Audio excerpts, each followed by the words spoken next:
That goes what I mentioned, a vascular surgeon, like say, for example, if you have no money, say if you're undocumented and have no insurance and can't get Medicaid or anything, and you have the unfortunate experience to have, scleroderma, rheumatoid arthritis, so that you can't get any medicines. Can't get the medicines. And even if you go to Westchester Medical Center, which is our satellite, they have to pay $150 to enter there. Plus, you have to pay a lot of money to get to Westchester if you're not entitled to transportation. So there are big gaps in specialties and in care. Drug abuse is very high in the county.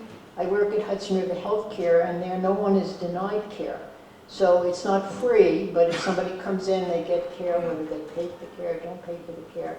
It's nice if they pay for the care, but many who don't.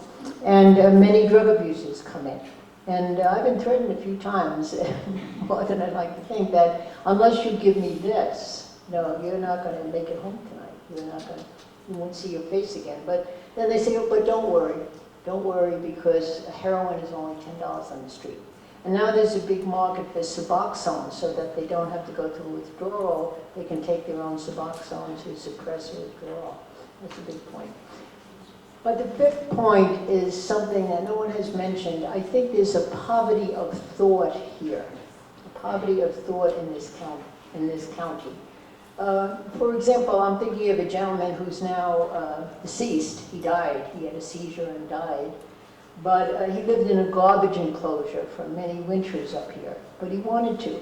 I used to say, we'll get you an apartment, you get an address, you can get food stamps. No, I like it there. And he would just come out of the garbage enclosure to get soda bottles and cash them in and drink more beer. And that's the way he lived. But he liked it there. But it's a poverty of thought.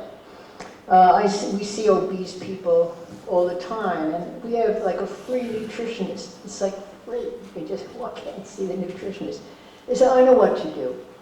And being an old school teacher, I said, but look, I'm looking at your chart. You haven't lost a pound in the last 10 years.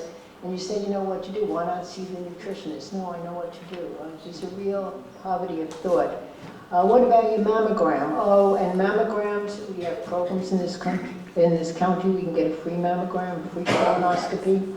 Oh, I don't do mammos. I don't do mammos. They press my breast too hard. I just don't do those anymore. And the flu shot, I don't do flu shots either because they have to stick me with a needle. And even, those who are addicted, we say, look, we can get you in a program. We can get you over to to Catholic Charities, recovery. We can get you into St. Christopher's Inn, and they'll get you a job and you take care of your addiction, and they won't do it. They won't do it. So I call that a poverty of thought. And, I think that, and very often I say to patients, put out your hand. Okay, your health is in your hand. I mean, I can tell you what to do. I can advise you. I can help you. But your health is in your hand. And I think there's not enough people really embracing that their health is in their hand. But I think that we do need more help. I'm a sister, some of you know that, and my own community has given me over the years about $60,000. And if we see people who, like, they hurt themselves or they have an eye infection from the duck plant or something, we will send them over to Family Drugs and they'll send the bill to us. And the same thing for food. We have a kind of an agreement with Aldi's for gift certificates, and we give them a $25 gift certificate, and we pay $20 for the food certificate, and we give them a $20 gift certificate. Some people, I think, just come to see me for the gift certificate. But I think we need more grants, especially like when I see people with bad diabetes and they can't pay for their insulin, and some of them are insured, but they can't pay the copay, or they can't pay for the strips to test their sugar. So there's a lot of work for us to be done. But I wanted to bring up that poverty of thought. There's poverty and there's poverty of thought. And people have to take some responsibility for their health. And I guess, some have just given up, And I think we have to help them, say you can be healthy if you choose to. You can lose weight, you can stop smoking, you can, Thank you very much, Dr. Sullivan. Appreciate it. Let me get a question. I was wondering regarding and Martin, maybe you can address this first, the ongoing substance abuse, the uptick in heroin. It obviously it increases in the entire crime in the area. How is the healthcare agencies trying to stay above water or keep their heads above water with what we're seeing is just an explosion of particularly of heroin increase, as well as opiate and other stuff? I think one of the really good things that have happened recently is that the treatment providers and the prevention providers that traditionally kind of operated in silos said, we need each other, so we feed each other, okay? So I think treatment is available for anybody who is in need. Catholic Charities of Orange and Sullivan counties, for example, if somebody is concerned about a copay, has a sliding fee scale. And their fee could be as little as nothing. We will not see somebody because of their economic status. Okay? Hello? So I know that to be true. I know that to be a fact. Okay? So I think services are available.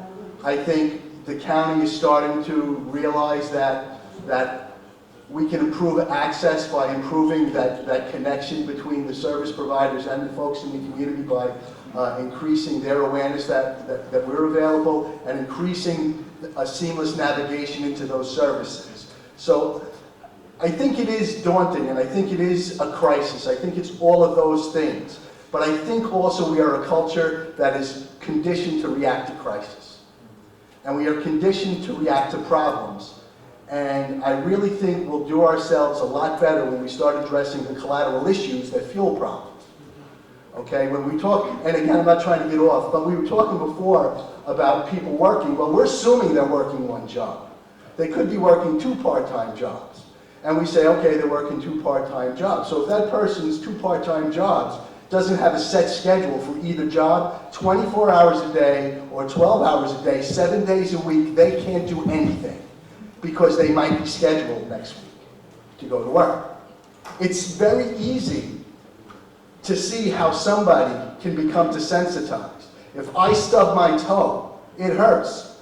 I get off my foot, it feels better. There are people that live in pain 24 hours a day, 7 days a week.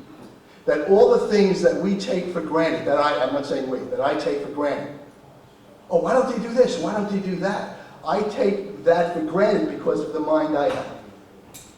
You know, it's like seeing an adolescent and saying, what is wrong with these kids today? Why would they do this? When I was a kid, we used to jump from the top of one elevator to the other while they were moving in 12-story buildings in the Bronx. What could possibly go wrong, right? What could go wrong, all right? I'm pushing 60, and now I say, I cannot believe I did that. I'm operating with a different mindset. There are people who have their entire lives not developed what a consequence is because of environmental issues, because of pain, because I'd rather feel something than nothing. And I am not trying to make excuses.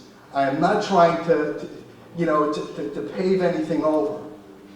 But so is it the outreach for these people? I mean, I'm sorry? So what is it? Is it community outreach? Is it? I think it's all a part of a solution. Community outreach, collaborating with treatment, collaborating with preventative services, collaborating with healthcare services. But I think you said very clearly is there's an initial layer that kind of has to be peeled as well, and that's that layer of you call it poverty of thought, and I call it trauma. Yeah, you're going to answer. Yes, Dustin, right here. Thank you.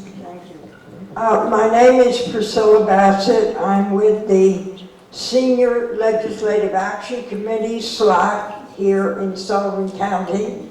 And I want to call your attention to a gap.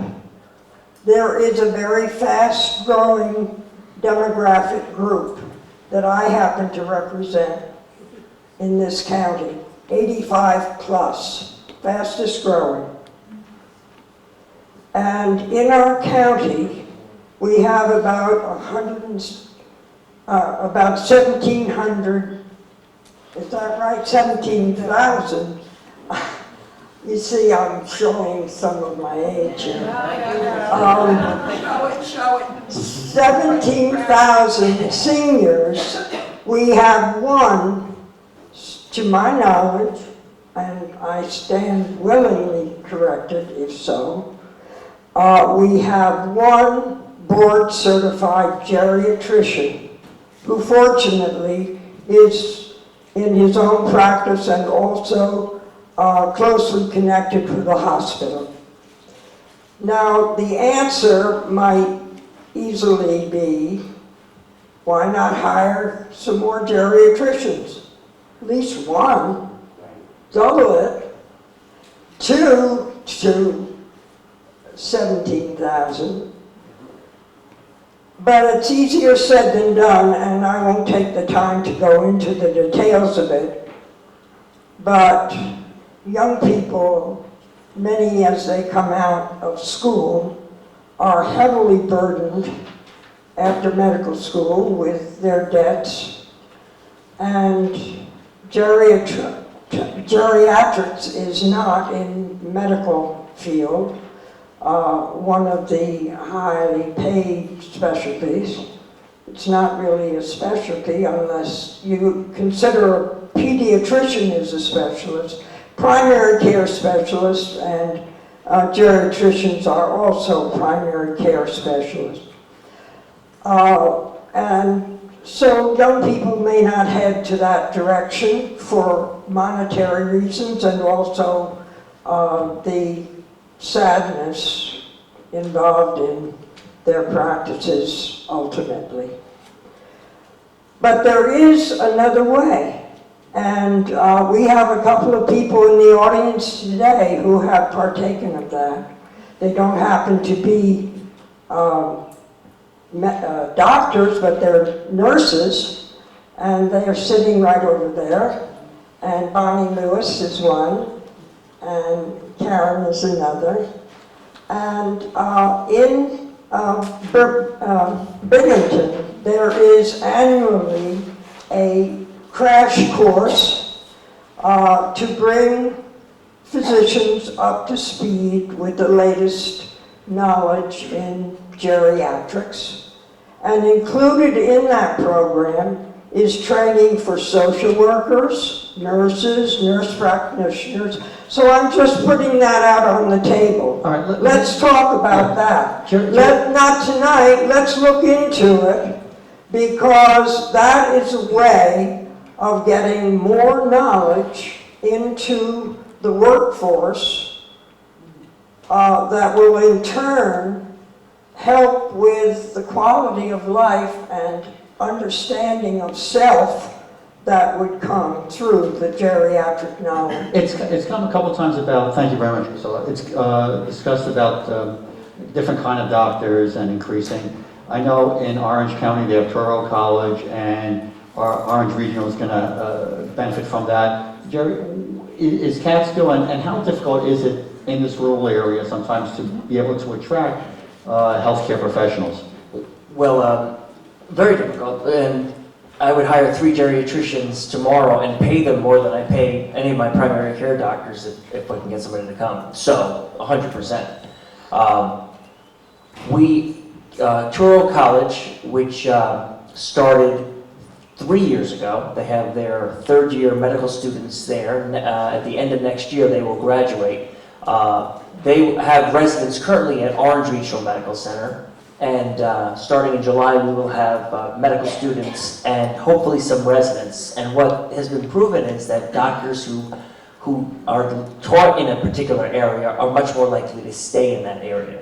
So the hope is that we have a medical school that will be graduating 150 students every year, 150 doctors every year, starting in a couple of years, that we will have a pool of physicians to pull from. And when the best part is those doctors that get educated within your system, you can pick out the ones that you want to hire.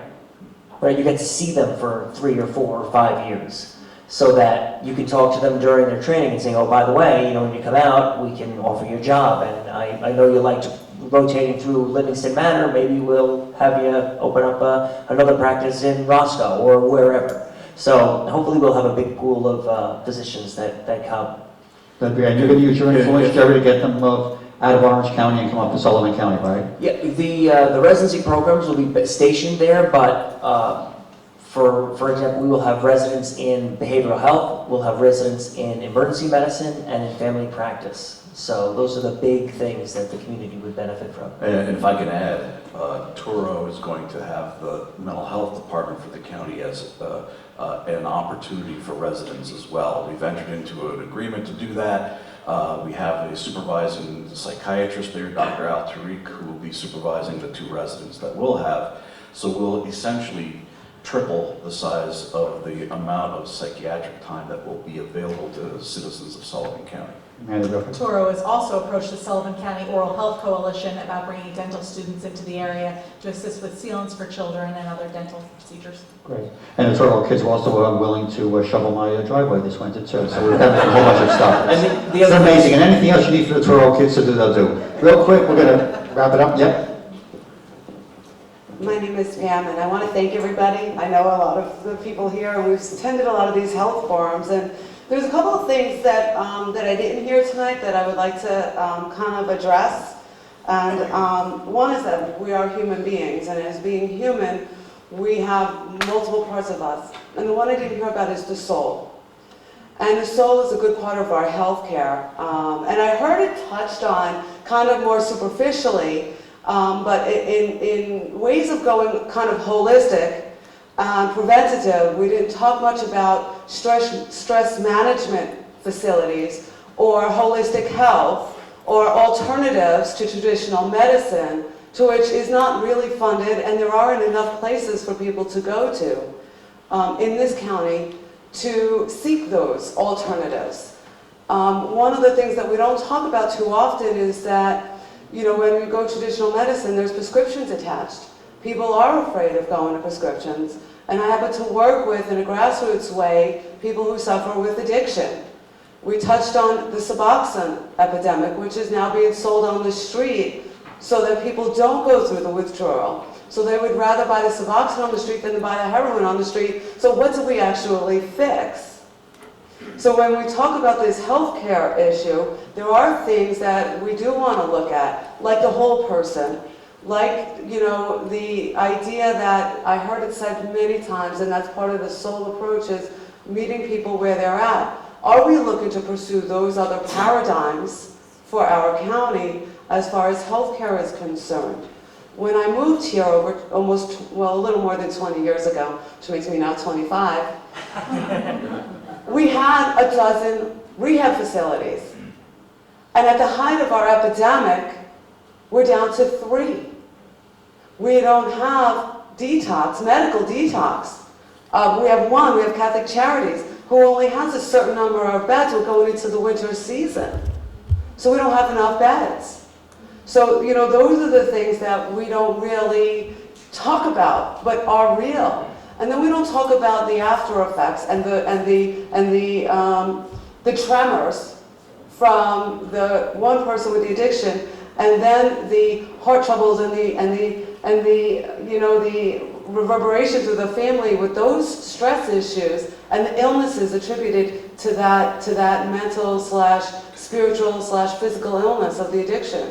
So are we treating just the one person, or are we looking also maybe going down the line at treating the entire family and putting the whole family into a system of healthcare? So we do want to open our minds to other paradigms that are out there, that are working, like the West Coast, like Canada, like things that are a little outside of the box. And I'm just going to ask you, if you haven't thought about it, to please consider putting that more out there into mainstream. And that might mean going into the community and having sessions there instead. Okay. I want to thank you all for coming out tonight. Thank you very much. We're gonna take the mic. Something I wanted to say. Yeah. So we've talked about a lot of things tonight, and a lot of tough things, and I know I brought up a couple things, and a lot of depressing things. It's real, we have to touch on it. It's like, you know, you go and you get your tooth pulled, they tell you not to stick your tongue in there, but you just can't help it, you just keep doing it. And we have to do that, you know, but I think a lot of the prevention that we talked about and things like that are happening, do happen, will happen. I didn't mean to sound like a downer, because my day-to-day, our day-to-day, you know, it's very difficult not to acknowledge And that. Kathy, that was going to be my last question. I wanted to give each of you like 30 seconds, and I'm going to ask you positive trend, because I don't want to come out of here and I appreciate everyone. Louis, you have a second? Yes. Yeah, Louis, I want to ask you a question. I'm going to put you on the spot. go ahead. Transportation, we've been hearing all about it. The county was looking to hire a county transportation administrator. When are we going to get public transportation in Sullivan County? That just got approved in our last board, and we're working on it. So we're going to see something, we're working on it. Give me something specific. The transportation coordinator was just hired. Okay, Yeah, and just hired, so- and when does she? October 11th. October. And then from that point, they're going to start creating maps and feasibility? Yeah, that is correct, yeah. Okay. It's been worked on because we're very much aware that that's one of the biggest problems Sullivan County has is the transportation, especially in the winter when our roads are so bad. It's very difficult to move from one place to the other. But I did want to say that I've always had my feet on the ground here when it comes to Sullivan County. And one of the first missions that we started when I became a legislator was to move Sullivan County from number 61, move even one, move 2 spots. I vastly have a knowledge of how Sullivan County works. The roads, the different departments. I have no doubts in my mind. I've lived the life of many people in this county. I know who they are. I shared with them. I've seen how poor they are. I see how rich they are. Everything you can ever imagine. But just trying to move from one spot to the other as a politician was a very eye-opening. I think we're in our 5th or 6th months of our committee. Am I right, Nancy? And just trying to piece it has been a lot of work, just to put everything together. An example, when it comes to child abuse and child neglect, and I was talking to Joe Tudor the other day, we don't have the manpower to handle that. Now, how do we get that back? How do we get enough people to handle that? How do we work our budget? How do we do miracles with that budget so we can get our county what we need without raising the taxes? How do we put all those pieces together? It's just by itself an enormous task to get over. What we do have in this county is people sitting in this panel, everybody else that I've been working with, they have the knowledge. And all of us together, we're trying to move one step at a time. Right now, we're working on the budget, and one of the things that hopefully the state of New York is going to be looking for is that the amount of casework and load works that health has, either mental health or physical health, whichever way you want to go, has to be increased. Somewhere around the lines, I don't know, Joe, where we're going to find the money, how we're going to do it. Those has been one of my big tasks, and sometimes when I see Fred, it was just how we're going to get business. And here, we're working with the Renaissance, they're doing the 180. It hasn't been non-stop, but this, for a politician, is an eye-opening. I lived this county. I worked in this county. I know all about this county. I did not know this. How many people out there don't know this? Well, that's why we're here. Thank you. All right, positive trends. Give me 30 seconds. What can we come out of here thinking positive about? Kathy? And please don't say bed bugs. I'm begging you. Environmental change, I'm going to leave you with that. Environmental change is something that happens over time. So think about, I'm looking around the room, I'm not trying to date anybody, but just think about when I was a kid, seatbelts were something that you shoved down underneath the seat because it got in your way, and you know, there was 50 of us in the car and nobody wore one. And now today you can't take a baby out of a hospital unless you have a safety seat for that baby. So that is called environmental change. Now, that's quite a gap of years, and I'm not saying we have to wait that long, but it is a cyclical. I look around the room, I see Debbie Allen, I see Priscilla, I see Dr. Sieber, I see Lori, all the folks on this panel. I greeted a dozen or more people here tonight. Everybody's out there. We're not in rabbit holes. We're not in silos. We are working together. We are moving forward. It's hard every day to see this stuff. We have to bring it up. but things are moving, and we're gonna keep doing it. Amanda, positive trend? I see it. I mean, truly, the culture of health is starting to permeate Sullivan County.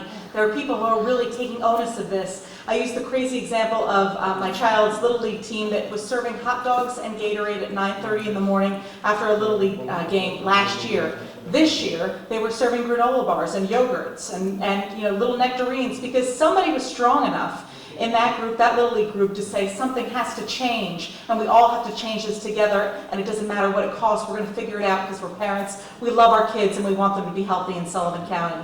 So those little seeds, take those back tonight, take them into wherever you're at, into your senior group, again, your religious group, your youth group that you're leading, wherever you're at, and ask somebody to advocate for health with you. Make a change within your group, your community. We can definitely change this culture of health. Dr. Warren? Two things. Real quick, the Catskill Regional Medical Center, one of the things that we're doing, not to plug anything, I feel ashamed to be plugging stuff, but we're going to be having a groundbreaking for the urgent care that we're building in Monticello, right over exit 105B. So eventually that will be open 24/7. What that will do is not only increase access to care, but will actually decrease the cost of care, because people who currently go to our emergency room get a much higher bill, will get a much lower bill, or at the urgent care, and we will take care of patients regardless of ability to pay, just like we do in our emergency room. However, 85% of somebody's overall health has nothing to do with what doctors and hospitals do. 85% of somebody's overall health is the way they live, what they eat, how they live. So if we really want to improve the health of the community, it's things like this that will help do that. And the positive is everybody here. Everybody is passionate about this. Everybody wants to see a change, and I think working together, I think we can achieve that. Thank you, Joe. Thanks, Doc, you stole my line. Actually, the positive part about all of this is we're all here. We all care about the health and vitality of our community. I can tell you that the people sitting at the dais and a lot of the people out there in our crowd are not afraid to come in and have a conversation with people. We had a climate some time ago where everybody did sit in a silo. That doesn't happen anymore. Marty can call Kathy comes and visits me. We have very much an open door to our community to try, because I can tell you this, when I walked into social services almost 2 years ago, I talked to our folks and I said, how many of you here think that just the 100 people who are in this room can make that poverty lift that we have in Sullivan County? And none of them raised their hand, because the truth of the matter is that we can't. But if we engage our community in that lift, oh hell yeah, many hands make light work. And that's really where we're at this point. So Good. That's the positive. Thank you, Marty. The incredible leadership that's being developed in the county every day, that are willing to, again, check their ego at the door and to meet people at their points, is just, I say to myself, I'm old, and boy, I get inspired by these young pups and some of the older pups who are older than me, older dogs, I guess. But just the leadership that's being developed in the county is just inspiring. Okay, Steve? Thank you.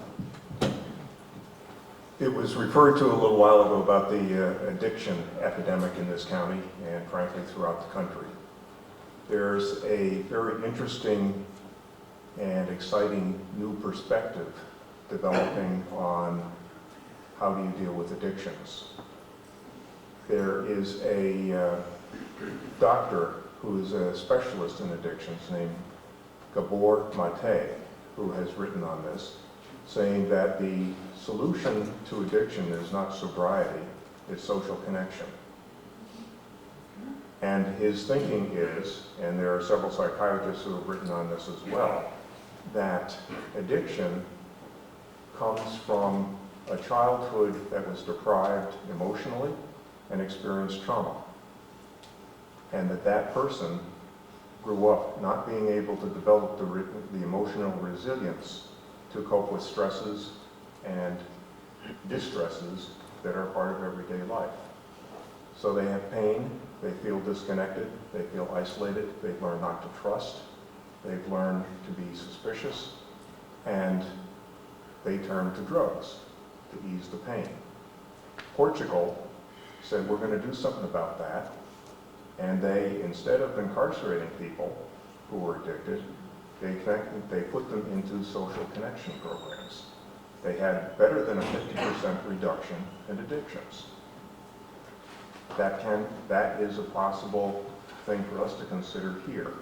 In our own experience at Action Toward Independence, we don't have funding to provide social connection, but we open the doors, invite people in, offer them hospitality, cup of coffee, a bagel, sit down, chat with people, speak to one of our advocates. They end up talking to each other, they end up talking to the other people who come in there, and then they come back every day. And they start talking about this is like family. And many of those people didn't have it. They came from a family that, I remember one lady saying, my family doesn't talk to me, but this is my family. I see that person progressing and growing. She volunteers, she helps out where she can. She's not a person with a lot of intellectual capacity. She's poor. She has no place else to go during the day. She clearly has a disability and health problems. And we've been able to engage her through that social connection, making her feel good about herself, and now she's talking about taking better care of herself. She did an interesting thing the other day. Another woman came in saying, I'm about to be homeless, and she said, why don't you come live with me? And this was somebody who she had been coming in daily for a social connection. They got to know each other. She had a place to live while we help her find housing. So an interesting thought that we might, and it goes along with what Marty was saying about our community can really help people. So if we do that as a community, provide that social connection, and maybe find somewhat kind of formal programs to connect people to. But even short of that, here's also a faith-based coalition that is trying to get some kind of action going in this county where faith-based communities will reach out to others in the community to provide them that social connection and that support. Not necessarily to recruit them to their particular faith, but to say, I see you. Why don't you come on over to our spaghetti dinner? Or I say, I'm going down to the store. Would you like a ride? Can I pick you up something? Starting to include them in their faith communities. A lot of faith communities have very healthy people because they have social connection. Steve, thank you very much. Nancy? Positive trend. Well, first I'd like to say that what you said was just incredible just now, and I completely agree with it. We've been talking about some of the positive programs and things that have been going on in terms of planning in the county with Sullivan Renaissance, and now they have, in terms of revitalizing communities, that has to do with developing social connections and volunteerism. And getting people involved and taking pride in their communities and knowing that they can make a difference. And now they are expanding that concept into healthier communities in terms of having some grants available for sort of the next phase of the evolution of Sullivan Renaissance. And I couldn't be happier because after the last 10 years of talking about, well, 8 years, being 61 out of 62 in terms of county health